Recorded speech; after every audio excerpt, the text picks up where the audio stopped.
In this video, we will be looking at the moment that almost changed Peyton Manning's legacy forever. Let's start the video. It is October 5th, 2012, prime time in a divisional showdown at the start of the third quarter. This is Peyton Manning in his 6th game with the Denver Broncos, and things are not going good for him. The 2-3 Broncos are getting blown out by the 3-2 Chargers, 0-24, in large part due to Peyton Manning. He has already thrown a pick 6 and has a 70 passer rating. He is playing like a shell of his former self. This is by far the lowest point of Peyton Manning's career. It is like he is stranded in the middle of the desert. He fell off of his horse and now he has to figure out how to survive. Although, how did it get to this? Why is this Peyton Manning's lowest point in his career, and how does he get out of it? One man commanded the NFL in the 2000s, a quarterback that conquered everything in sight, the Sheriff, Peyton Manning. There are great quarterbacks, and then there is Peyton Manning. His pure dominance is shown by this graph. This is the most points scored from 1998 to 2010, the years Peyton Manning was with the Colts. The 2000s had some guys. You got the Brett Favre and Aaron Rodgers combo at number 3, Tom Brady and the Patriots at number 2, but ahead of everyone ranked Peyton Manning and the Colts. What is more impressive about this, he never missed a game during this time span. Peyton Manning took the Colts to the upper echelon of NFL franchises. He won everything like it was a participation contest, 4 MVPs and a Super Bowl winner. Although, despite everything Peyton Manning did for the Colts, they blindsided him. He underwent neck surgery in May 2011. This surgery made him not able to complete his throwing motion, and all of his strength in his throwing arm was wiped out. The doctors then told him a few months later that he needed another surgery, and that due to his age, he might not be able to play in the NFL again. So he was ruled out for the season. Despite that, Peyton Manning kept working so he could come back the next year like nothing happened.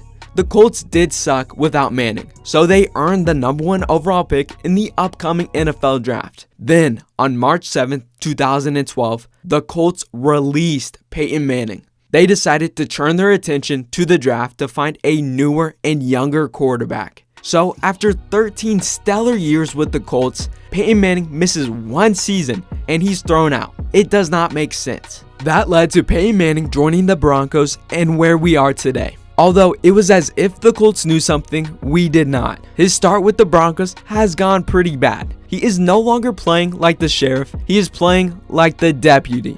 Just 2-3 in his first 5 games, plus some pretty underwhelming performances. Although Peyton Manning struggling is tremendous news for his divisional rivals going into this matchup.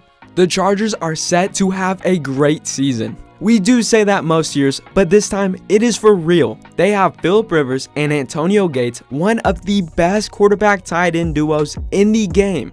Of course, a solid defense led by a prime Eric Weddle. Not to mention, the Chargers already have a strong hold on the division, beating the Raiders with ease and treating the Chiefs like a youth football team. Another divisional win will pretty much guarantee them a playoff spot already this early in the season, which is not great news for Peyton Manning and the Broncos. They need to win this game. See, if the Broncos lose, then they will fall to 2-4. And if we look at the teams that started their season 2-4 from 1990 up until present time, only 10% of them have made the playoffs. They lose this game, and making the playoffs is a nearly impossible task. This is a big deal due to the fact that Peyton has not missed the playoffs as a starter in 11 years. Adding to that, absolutely no one believes the Broncos will win this game. See, Peyton Manning went down 0-20 against the Falcons in week 2, then went down 11-31 against the Texans in week 3, and then went down 7-31 in week 5 against the Patriots. They lost all of these games. So it is no surprise to see that the Broncos are down 0-24 at the start of the third quarter with 10 minutes left. Peyton Manning's largest deficit yet. A loss will most likely put the Broncos out of the playoffs. prove the Colts right, and make it a lot more difficult for Peyton Manning to revive his career. It is time to see what he does.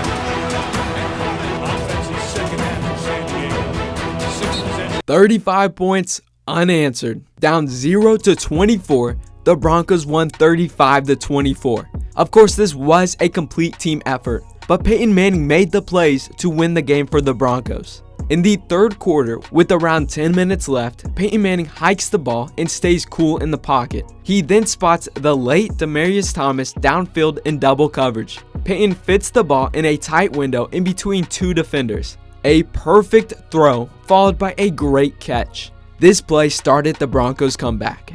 Although the most important play of the game happened in the fourth quarter, 9 minutes and 9 seconds left, Broncos down 4. Peyton Manning breaks down the defense pre-snap, adjusts the play like he knows exactly what is about to happen next, snaps the ball, and without any hesitation spots his receiver downfield and makes another perfect throw. This play ultimately completed the comeback and sealed the victory for the Broncos. Peyton Manning finished the game with 309 passing yards, 3 touchdowns, the 1 interception, and a 129 passer rating. This game proved to be the turning point in his time with the Broncos. See, this is the rest of the games that season. Now, if we look at the results, the Broncos did not lose a 10-game winning streak. They did lose to the Ravens in the playoffs due to the Mile High Miracle, but the season was still a statement. Peyton Manning navigated through the empty desert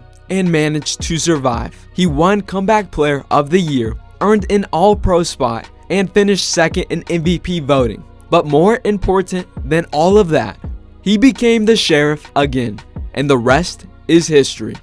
I hope you guys enjoyed the video. Alright, I'll see you guys next time.